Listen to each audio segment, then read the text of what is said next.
Hello. അപ്പോൾ ഇന്ന് എൻ്റെ ഒരു സൺഡേ വ്ളോഗാണ് കേട്ടോ. അങ്ങനെ രാവിലെ പള്ളിയിൽ പോകാനായിട്ട് റെഡിയായി ജാക്കറ്റൊക്കെ ഇട്ട് അങ്ങനെ ഗ്ലൗസൊക്കെ ഇട്ട് നല്ല തണുപ്പാണ് കേട്ടോ. ഞാൻ പോയ സമയത്ത് -10 അതിൻ്റെ തുമ്മലാണ് നിങ്ങളിപ്പോൾ കണ്ടത്. അങ്ങനെ അത് കഴിഞ്ഞിട്ട് ഞാൻ ചായയൊക്കെ കുടിച്ചു. അങ്ങനെ ചായയൊക്കെ കുടിച്ച് ഞാൻ പെട്ടെന്നായിട്ട് ഇറങ്ങി കേട്ടോ. സമയം പോയായിരുന്നു. അങ്ങനെ ഞാൻ പെട്ടെന്ന് ഇറങ്ങി. അപ്പോൾ എൻ്റെ കൂട്ടുകാരുണ്ടായിരുന്നു, അവൾ താഴെ ഉണ്ടായിരുന്നു. അങ്ങനെ അവളെ നോക്കി അങ്ങനെ ഒരു മിററിൽ വീഡിയോ എടുത്തു. അങ്ങനെ ഞങ്ങൾ വെളിയിലേക്ക് ഇറങ്ങിയപ്പോൾ ഇങ്ങനെ മഞ്ഞൊക്കെ വലുതായി കുഴപ്പമില്ലാത്ത റോഡായിരുന്നു. അങ്ങനെ ഞങ്ങൾ പിന്നെ പെട്ടെന്ന് ഞങ്ങൾ പോയി. നല്ല തണുപ്പുണ്ടായിരുന്നു, അതുകൊണ്ട് ഞങ്ങൾ പെട്ടെന്ന് ഓടുമായിരുന്നു കേട്ടോ. ഇതാണ് കേട്ടോ ഞങ്ങളുടെ പള്ളി.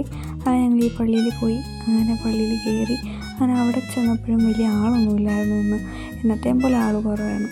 അങ്ങനെ ഞങ്ങളകത്ത് കയറി ബുക്കൊക്കെ എടുത്ത് അവിടെ ചെന്നിരുന്നു. അപ്പോൾ ഞങ്ങൾ 2 സിസ്റ്റർമാരെ കണ്ടു. അവരെ കണ്ട് ചിരിച്ച് കാണിച്ചു.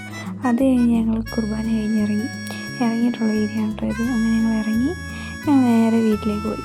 അങ്ങനെ വീട്ടിലേക്ക് പോയിട്ട് എന്ത് കഴിക്കുമെന്ന് ആലോചിച്ച അവസാനം ഉപ്പുമാവും മുട്ടയും പോയി. അങ്ങനെ ഒരു പഴവും ഉപ്പുമാവും ചായയും അതെല്ലാം അവിടെ കഴിച്ചു. അത് കഴിഞ്ഞിട്ടാണെങ്കിൽ എൻ്റെ കൂട്ടുകാരി അവൾ ദോശ ഉണ്ടാക്കി. അപ്പോൾ ഞാൻ അതിൽ നിന്ന് ഒരു ദോശ കഴിച്ചു. അങ്ങനെ അത് കഴിഞ്ഞ് ഞങ്ങൾ ഒരു ഉറക്കമൊക്കെ കഴിഞ്ഞിട്ട് പിന്നെ ഈ ഒരു മുട്ടായാണ് രാത്രി കഴിച്ചത്. അത് കഴിഞ്ഞിട്ട് ഞങ്ങൾ കുറച്ച് നേരം മുട്ടായി കഴിച്ച് കഴിയുമ്പോഴാണ് ആ മുട്ടായി ഞങ്ങൾക്ക് പണി തന്നു. എന്ന് വെച്ചാൽ അവളുടെ തൊണ്ടയിൽ കുടുങ്ങി. പിന്നെ അവളത് പച്ചച്ചോറ് വാഴ്ത്തിന്ന് പറഞ്ഞപ്പോൾ അവൾ കറിയും കൂട്ടി തിന്നുന്നു. എന്താല്ലേ.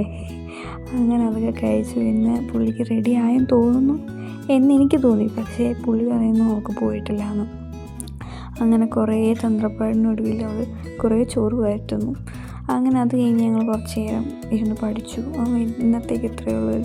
ബൈ.